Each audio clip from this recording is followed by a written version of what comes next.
Zoti Thaçi? Kishte çka për të zonja Menegon?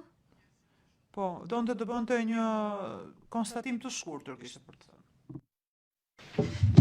Faleminderit i nderuari gjyqtar, mirëmëngjesit të gjithëve.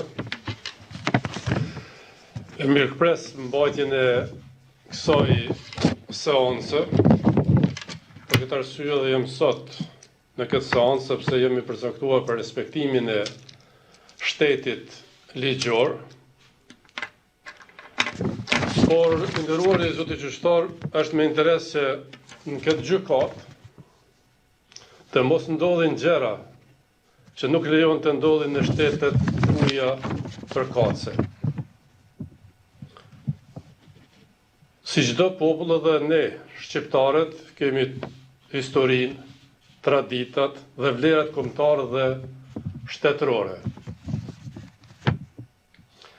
Mendoj se caktimi i kësaj seance pikërisht sot me 28 nëntor do duhej evituar. Mbajtja e kësaj seance pikërisht sot me 28 nëntor për mua dhe çdo shqiptar është befasi jo e mirë. Nderuari gjyqtar, së çdo shqiptar ka festë kombëtare, shtetërore dhe familjare, sepse është festa e dinjitetit dhe krenarisë kombëtare, ku si çdo popull i lirë në botë feston edhe kujton. Sot, çdo familje shqiptare dhe institucion edhe i Kosovës edhe kujton edhe feston.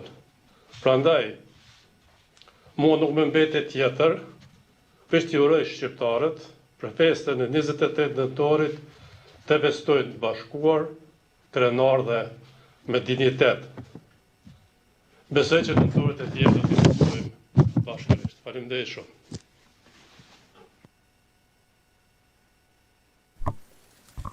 Thank you for that, Mr. Faleminderit zoti Thaçi për këtë fjalë.